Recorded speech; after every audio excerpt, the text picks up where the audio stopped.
సింహాద్రి అప్పన్న గోవింద గోవింద.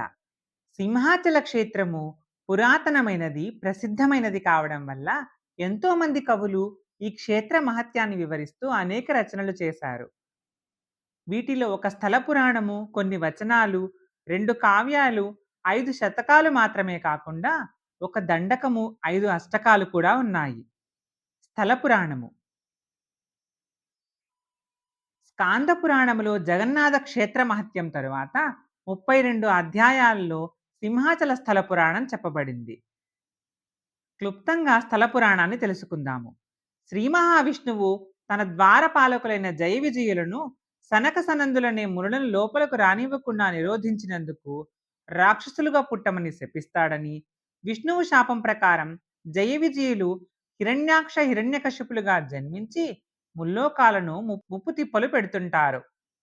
హిరణ్యాక్షుడు భూమిని ఎత్తుకుని వెళ్తూ ఉంటే విష్ణువు వరాహ అవతారాన్ని ధరించి హిరణ్యాక్షుని వధించి భూమిని రక్షిస్తాడు. తన సోదరుని చంపినందుకు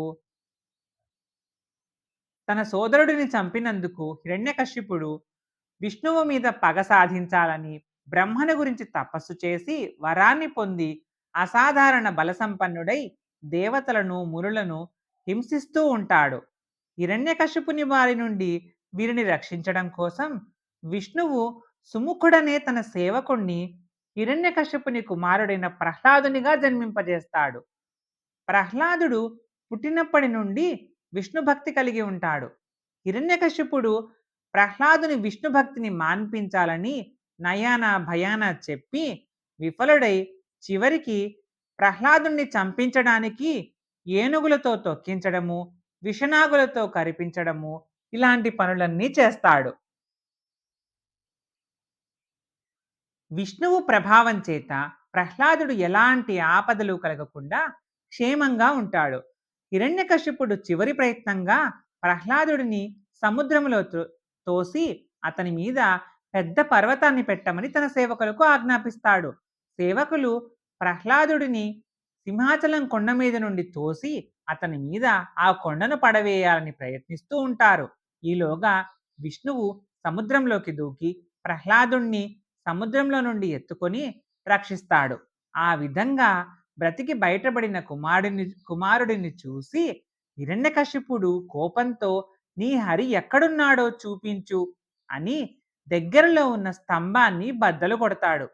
స్తంభంలో నుండి నరసింహస్వామి ఉద్భవించి హిరణ్యకశ్యపుడిని వధిస్తాడు. ఆ తర్వాత విష్ణువు ప్రహ్లాదుని కోర్కెను అనుసరించి వరాహ నృసింహ రూపములో సింహాద్రి మీద వెలుస్తాడు. కొంతకాలం తర్వాత ప్రహ్లాదుడు వరాహ నరసింహమూర్తికి ఆలయాన్ని నిర్మిస్తాడు. కృతయుగాంతంలో ఆ దేవాలయం పూజా పునస్కారాలు లేకుండా శిథిలమై చివరికి వరాహ నృసింహమూర్తి విగ్రహం కూడా మట్టితో కప్పివేయబడుతుంది. త్రేతాయుగం ప్రారంభంలో పురూరవుడనే రాజు తన భార్య ఊర్వశితో కలిసి సింహాచలం మీద ఆకాశయానం చేస్తున్నప్పుడు వారి రథం ఆగిపోతుంది. పురూరవుడు రథం మీద నుండి కొండ మీదకు దిగి మట్టితో కప్పబడిన స్వామివారి విగ్రహాన్ని చూసి మట్టిని తొలగిస్తూ ఉంటాడు. అప్పుడు ఆకాశవాణి విగ్రహం చుట్టూ ఉన్న మట్టిని తొలగించవద్దని, మట్టిని తొలగించినంత మేర విగ్రహానికి చందనం పూత పూయమని చెబుతుంది. అంతేకాకుండా ఆ విగ్రహాన్ని చందనం పూసిన రూపంతోనే పూజించాలని, సంవత్సరానికి ఒకసారి వైశాఖ మాసంలో 3వ రోజు మాత్రము చందనం పూతను తొలగించి నిజరూప దర్శనం చేయాలని కూడా ఆకాశవాణి చెబుతుంది. పురూరవుడు ఆకాశవాణి చెప్పినట్లుగా స్వామివారి విగ్రహానికి చందనం పూత పూస్తాడు. తర్వాత అతడే దేవాలయాన్ని కూడా నిర్మిస్తాడు. అప్పటి నుండి ఆ దేవాలయం ప్రసిద్ధిలోకి వచ్చింది. మనము ఇప్పటి వరకు తెలుసుకున్న సింహాచల స్థల పురాణాల కథలతో పోలిస్తే ఈ కథలో కొన్ని తేడాలను గమనించవచ్చు. సనక సనందనాథులే జై విజయులను శపించడం అనేది మనం ఇప్పటి వరకు సినిమాల్లో కానీ చూస్తూ ఉన్నాము, కథల్లో కానీ వింటూ ఉన్నాము. కానీ ఇందులో మాత్రము విష్ణువే వారిని శపించినట్లు, అలాగే విష్ణు సేవకుడైన సుముఖుడే ప్రహ్లాదునిగా జన్మించినట్లు ఉంది. ఈ కథను తిరుమల తిరుపతి దేవస్థానం వారు ముద్రించిన ఒక పుస్తకం నుండి తీసుకోవడం జరిగింది. ఓం శ్రీ ద్వయావతార సింహాద్రి అప్పన్న స్వామిని నమః. ఈ వీడియో మీకు నచ్చితే లైక్ చేసి షేర్ చేయండి. ఇలాంటి మరిన్ని వీడియోల కోసం ఈ ఛానల్ని సబ్స్క్రైబ్ చేయండి.